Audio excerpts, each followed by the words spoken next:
Después de todo, las mentes curiosas se encuentran aquí. Estás escuchando a Soledad Oneto en Radio 13C.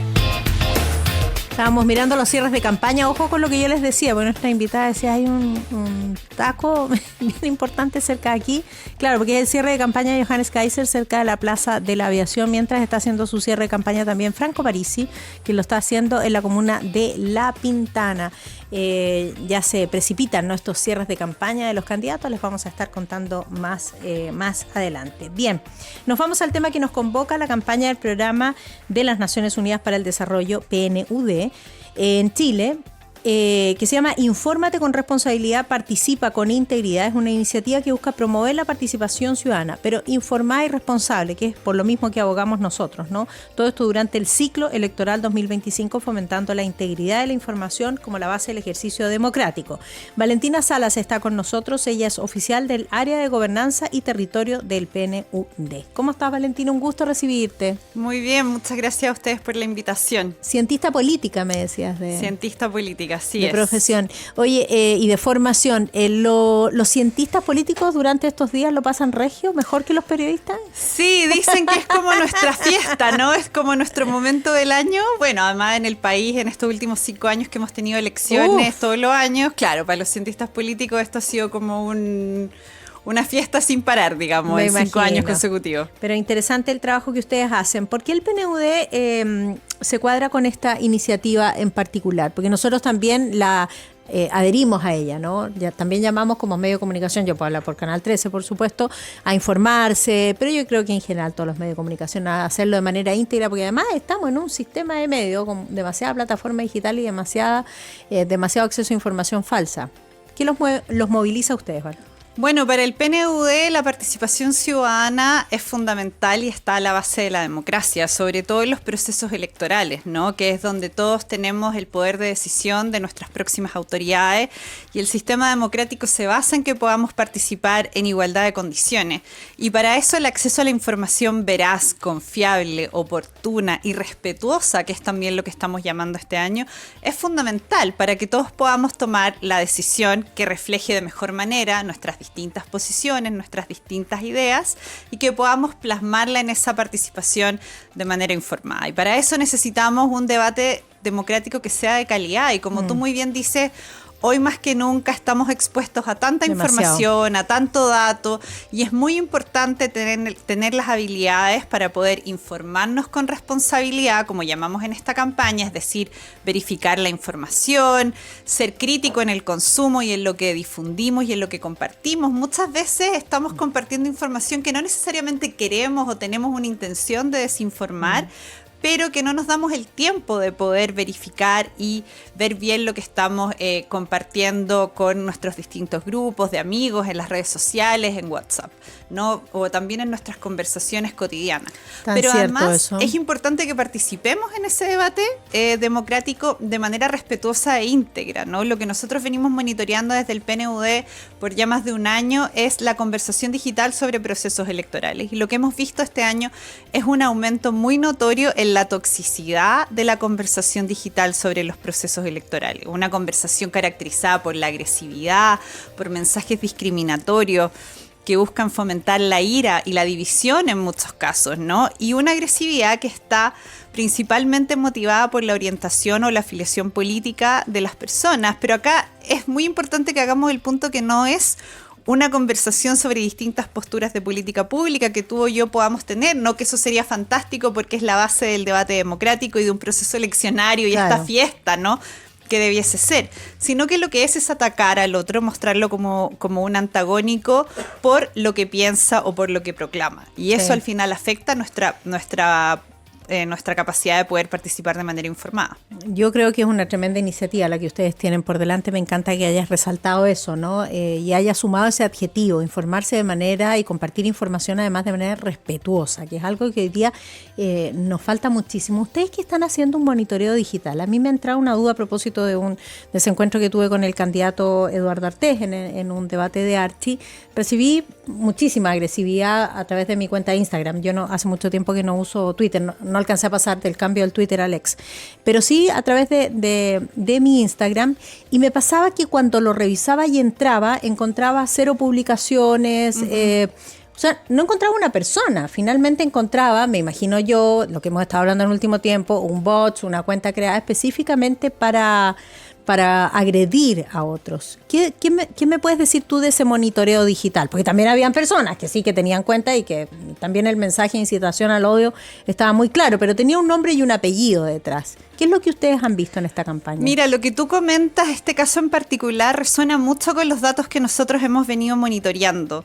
Como te comentaba, llevamos ya más de un año monitoreando, pero voy a hacer un zoom en los datos de las 2 primeras semanas de la campaña. Y ahí lo que vemos es, primero, por un lado, casi la mitad de las cerca de 3.000 publicaciones que pudimos codificar en las primeras 2 semanas de campaña, es decir, desde el 17 de septiembre al 1 de octubre.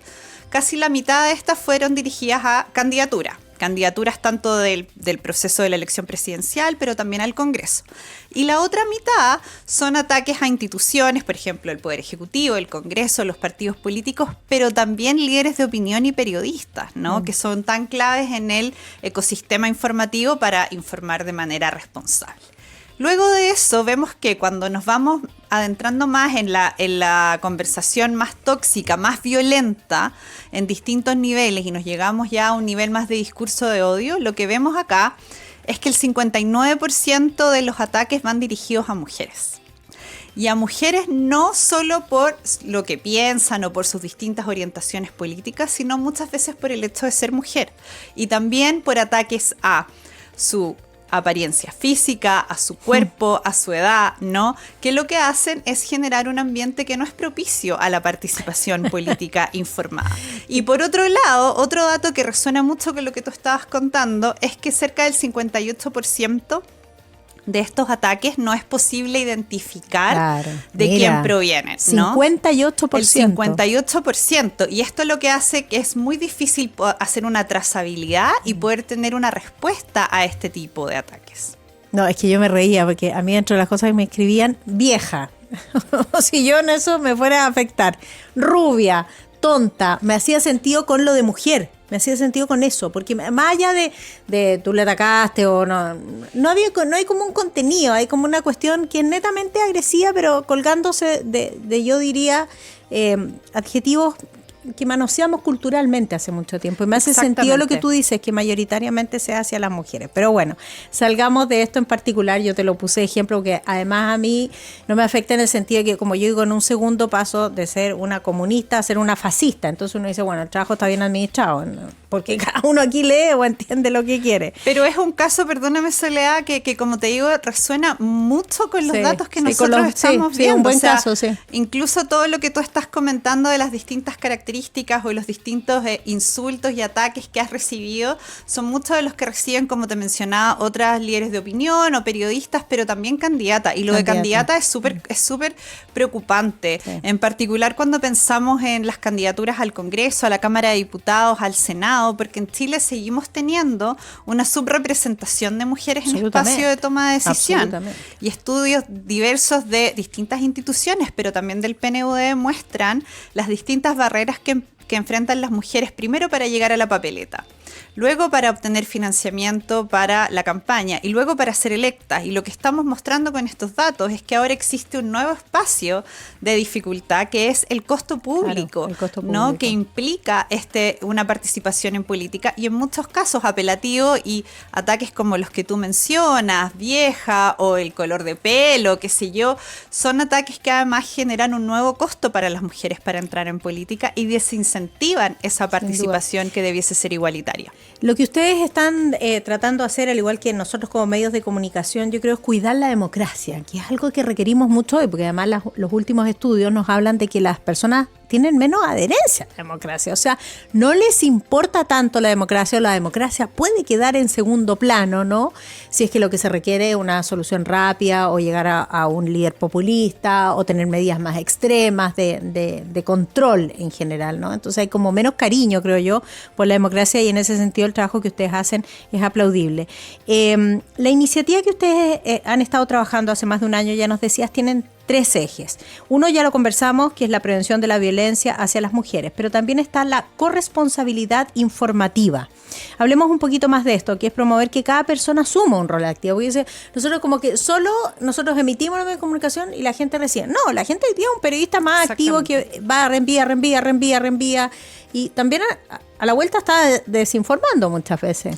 Exactamente, y además el primer paso para nosotros con esto de la corresponsabilidad informativa es primero mostrar con datos que el tema de la contaminación informativa en proceso electoral y la comunicación tóxica es un problema, ¿no? O sea, los datos nos muestran que esto es un problema, que tenemos que hacernos cargo, pero además no tenemos que normalizar, ¿no? Como que en los últimos tiempos nos hemos acostumbrado a este tipo de comunicación y no debemos normalizarla. Y para eso, más allá de, por supuesto, las respuestas de política pública y las regulaciones que la institucionalidad tendrá que hacerse cargo en su momento, es importante que cada uno de nosotros como ciudadanos asumamos la responsabilidad que tenemos al momento de informarnos nosotros, de informar a otros, ¿no? En nuestros hogares, con nuestras familias, etcétera, pero también en cómo participamos. Y por eso quiero insistir en la importancia de lo que nosotros llamamos participa con integridad. Participemos de manera íntegra en este proceso, debatamos sobre políticas públicas, sobre las distintas aproximaciones que las soluciones a los problemas que más urgen al país debiesen tomar,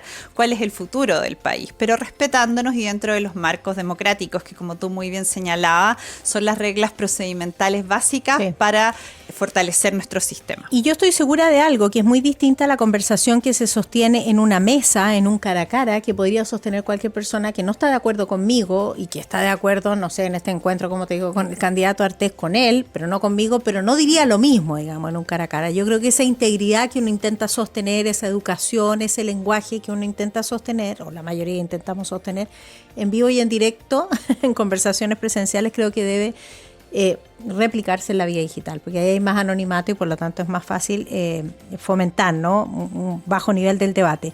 Te hablaba yo de 3 ejes centrales y el tercero ponen ustedes como el rol del CERVEL como fuente oficial.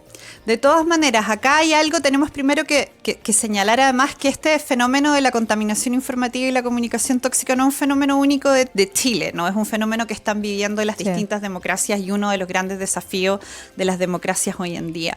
Y una manifestación de ello que es muy preocupante es cuando las narrativas falsas o erróneas sobre los procesos electorales atacan al órgano electoral, que es tan importante porque es el que está a cargo de administrar y resguardar los procesos electorales. Y eso se vive en Chile, yo siento que hay como un respeto muy irrestricto por el CERVEL, o a nivel ciudadano, ¿no? Nosotros tenemos un órgano electoral, el Servicio Electoral, que cuenta con una legitimidad ciudadana muy grande, con niveles de confianza ciudadana muy altos y además con una robustez institucional, además en un año en que están cumpliendo su centenario, ¿no? 100 años de servicio a los procesos electorales, que tiene una robustez comparada a nivel regional muy alta también. Pero nuestros datos muestran que incluso en ese contexto, en un contexto como el chileno, con alta robustez institucional y confianza, existen no narrativas y ataques al órgano electoral que intentan poner en duda la integridad del órgano y el proceso. Y eso nosotros llamamos a cuidarlo, porque es fundamental que cuidemos nuestras instituciones a la base de la democracia. Y además llamamos a que para los aspectos procedimentales de la elección, es decir, los horarios de la votación, si soy o no soy vocal de mesa, dónde me toca votar, las personas nos informemos en los canales oficiales del servicio electoral, que son quienes entregan esa información y que es tan importante en una elección como esta, donde un gran porcentaje del padrón va a votar por primera vez. Y esa información de manera obligada, además. Exacto, y esa información sobre el proceso, sobre lo logístico, es fundamental para que pueda ejercer por primera vez el derecho a la participación. Mira, qué interesantes los datos que tú nos traes. Qué buena conversación hemos tenido. Excelente, espero que podamos tenerla, más seguir adelante, teniéndola, porque también. además el informarse con responsabilidad y el participar con integridad es fundamental un año como hoy electoral, pero es fundamental en cómo ejercemos nuestro rol de ciudadanos en el día a día, en todo el tipo de información que tenemos, que consumimos y que compartimos. ciudadanos que no solo, y a veces se nos olvida, tenemos derechos, sino también tenemos deberes, y deberes que cumplir, y en este caso un deber obligatorio que es ir a votar, y hagámoslo además, como hemos dicho siempre, ¿no? Como una gran fiesta de la democracia donde todos participamos y donde el voto vale lo mismo. Valentina Salas, oficial del área de Gobernanza y Territorio del PNUD, 1.000.000 de gracias por haber venido acá. Muchas gracias a ti por la información. Invitamos a todos a seguirnos en las redes sociales del PNUD para ver nuestros datos. Súper.